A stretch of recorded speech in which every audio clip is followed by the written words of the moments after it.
नमस्कार. मी महेंद्र हरपाळकर, सचिव महाराष्ट्र लोकसेवा आयोग. औषध निरीक्षक गट ब अन्न आणि औषध प्रशासन या संवर्गाच्या 154 पदांकरता दिनांक 22 मार्च 2026 रोजी चाळणी परीक्षा राज्यातील 6 विभागीय मुख्यालयाच्या ठिकाणी ऑफलाईन पद्धतीने घेण्यात आली होती. या परीक्षेचा निकाल दिनांक 12 जून 2026 रोजी जाहीर करण्यात आला. त्यानंतर दिनांक 1 जुलै ते 22 जुलै या कालावधीमध्ये पात्र असलेल्या 488 इतक्या उमेदवारांच्या मुलाखती घेण्यात आल्या आणि मुलाखतीच्या शेवटच्या दिवशी म्हणजे दिनांक 22 जुलै 2026 रोजी सायंकाळी पात्र गुणवत्ताधारक उमेदवारांची सर्वसाधारण तात्पुरती गुणवत्ता यादी आयोगाच्या संकेतस्थळावर प्रसिद्ध करण्यात आली. त्यानंतर दिनांक 21 जुलै रोजी एका गौरव पाटील नावाच्या ईमेल आय डीवरून दिनांक 22 मार्च 2026 रोजी जी परीक्षा झालेली होती त्या परीक्षेमधील प्रश्नपत्रिका फुटली असल्याबाबत व तिचा लाभ एका उमेदवाराला झाला असल्याबाबतची तक्रार आयोगाच्या कार्यालयाला प्राप्त झाली होती.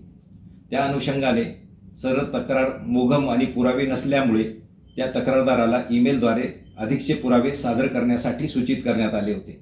त्यानुसार त्या तक्रारदाराने म्हणजेच गौरव पाटील या नामक व्यक्तीने दिनांक 23 रोजी आयोगाच्या कार्यालयामध्ये ईमेलद्वारे हे पुरावे सादर केलेले आहेत.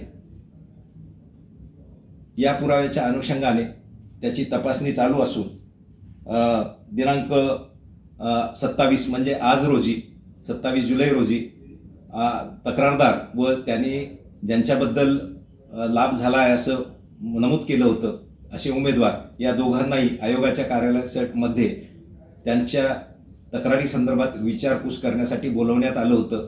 हे दोघेही आज अनुपस्थित आहेत, आलेले नाहीत. दरम्यान काल संध्याकाळच्या ईमेलद्वारे जो आज सकाळी प्राप्त झाला त्याच्यामध्ये जे तक्रारदार आहे त्यांनी ही तक्रार त्याचा एक मित्र ऋषिकेश गांगर्डे याने भ्रम फैलवण्यासाठी केलेली असून तो स्वतः गांगर्डे हा उत्तीर्ण झालेला नाही. जे उमेदवार आणि तक्रारदार याच्यामध्ये जे चॅट आहे ते त्यांचं चेष्टेचं होतं आणि त्याच्यामध्ये कुठलाही प्रश्नपत्रिका फुटली असा कुठलाही त्यांचा दावा नसल्याचं त्यांनी त्या तक्रारदारीमध्ये ईमेलमध्ये नमूद केलेलं आहे. आयोगाने हे सर्व प्रकरणं अत्यंत गांभीर्याने घेतलेलं असून संबंधित तक्रारदार यांनी सादर केलेले पुरावे, उमेदवार यांनी सादर केलेले त्याचे म्हणणे या सर्व प्रकरणामध्ये इतरही काही तक्रारदार अथवा उमेदवार ज्यांचे नावं या तक्रारीमध्ये आहेत त्यांनी निवेदनं ईमेलद्वारे सादर केलेले आहेत. ते सगळे एकत्रित करून आम्ही या संदर्भात पोलिसांमध्ये रीतसर तक्रार दाखल करणार आहोत.